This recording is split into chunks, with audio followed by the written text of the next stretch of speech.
চট্টগ্রাম কেন ঘুরতে গিয়ে হারিয়ে যাচ্ছে প্রায় অনেক মানুষ। ঘুরতে পছন্দ করে না এমন মানুষ খুঁজে পাওয়াই বিরল। সেখানে আছে একটি গিরিখাত, গিরিখাতের পাশাপাশি আছে সুন্দর এক পাহাড়ি ঝর্ণা। তবে সেখানে গিয়ে পথ হারিয়ে ফেলছে বহু পর্যটক। সব মিলে এক রহস্যময় জগতের নাম এই পর্যটন কেন্দ্র। শুধু মার্চ এপ্রিলে 3টি দলের 15 জন সদস্যই হারিয়ে যান এই পাহাড়ে।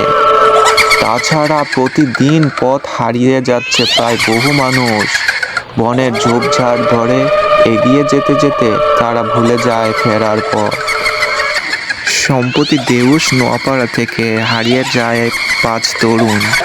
ঝর্ণার উপরে উঠে আর নামতে পারেনি। সন্ধ্যা গড়িয়ে এলে তারা দিক ভুল করে হারিয়ে যেতে থাকে অন্যদিকে। পরবর্তীতে একজন চিন্তা করলো এভাবে পথ খোঁজা আর যাবে না।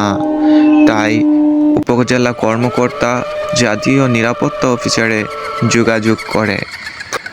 ফলে তাদের খুঁজে পেতে বের হয়ে যায় পুলিশ। তাদের খুঁজে পেতে পেতে রাত 10:30 বেজে গেল। আর এমনি করে প্রতিদিন অনেক পর্যটন হারিয়ে যাচ্ছে এই ঝর্ণার সুন্দর মহিমা ঘুরতে এসে।